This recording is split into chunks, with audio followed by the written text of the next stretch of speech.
डोंगराच्या कडेला एका खड्ड्यात झिरपणारं हे पाणी, या खड्ड्यातलं हे पाणी शेकडो नागरिकांची तहान भागवतंय. याच खड्ड्यातलं पाणी गाळून पिण्यासाठी वापरलं जातंय. ही दृश्य कुठल्या खेडेगावातली नाहीत, तर ही दृश्य आहेत मुंबईला लागून असलेल्या आणि झपाट्यानं विकसित होणाऱ्या ठाणे जिल्ह्यातली. ठाण्यातील येऊर इथलं देवाची पाडा हे 100 कुटुंबाच्या लोकवस्तीचं गाव. गेल्या 50 वर्षाहून अधिक काळापासून त्यांचं इथं वास्तव्य आहे. मात्र आजवर त्यांच्या वस्तीत पाणी पोचलं नाही. ना पाईपलाईन ना बोरिंगची व्यवस्था. त्यामुळे 2-2 किलोमीटरची पायपीट करून या खड्ड्यातलं गढूळ पाणी पिऊन या नागरिकांना तहान भागवावी लागतीये.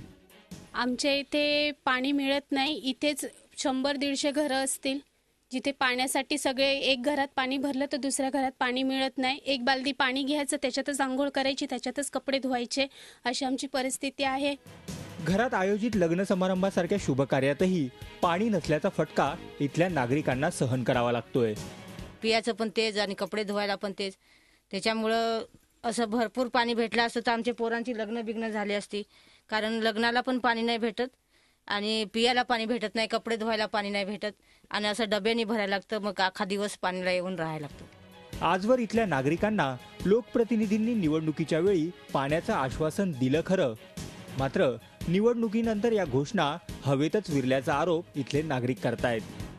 पाण्याच्या बाबतीत कोणीच नाही बघत. विलक्षणासाठी येतात धावत आणि झालं का नंतर कोण नाही विचारणार. हा, येतील सांगतील हा आम्ही असं करतो तसं करतो, पण नंतर ते झाल्याच्या नंतर कोणी विचारणारच नाही आम्हाला.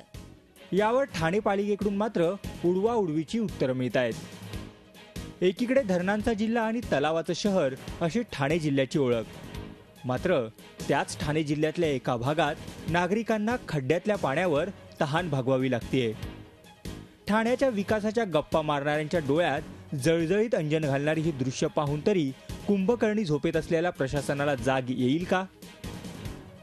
कपिल राऊत, झी मीडिया, ठाणे. झी 24 तास रहा एक पाऊल पुढे.